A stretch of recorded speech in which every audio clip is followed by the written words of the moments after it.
One night, not long ago, it was very late and I couldn't sleep.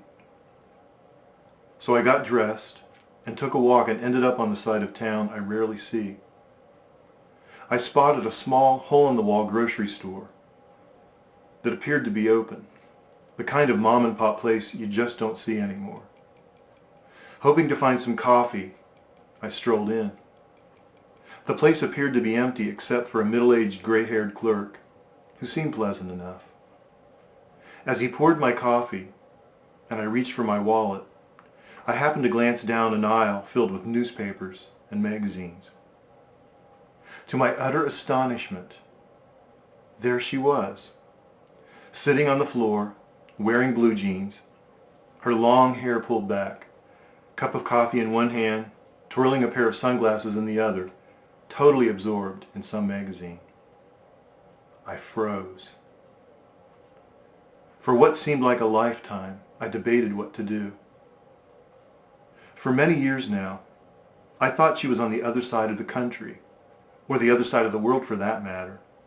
But here she was not more than a half hour away from my place. It might as well have been an entire universe away. I recalled how she was the one who didn't show up that night.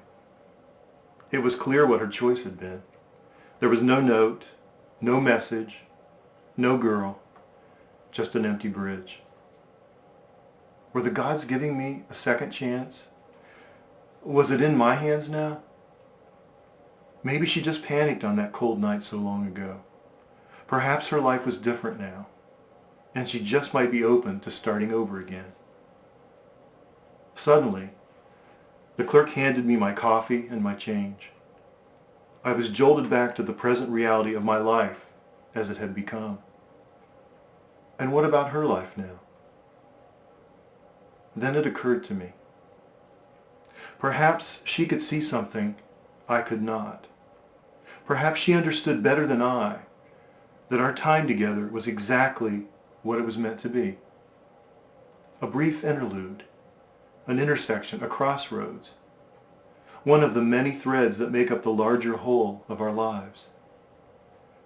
Not a final destination, at least not one we would share. The clerk thanked me, and I smiled back. And noticing his name tag, I wanted to say, "Please look after her, Dave." As if she would spend her remaining time on earth in that aisle, twirling those sunglasses. As I turned around and headed for the door, I looked over one last time. She never looked up. I held on tightly to my coffee cup and walked out into the early morning, where the world was just beginning to start up once more. And there's not a single day that goes by, not a single day, that I don't wish for that morning back, so I could turn around and walk back into that store.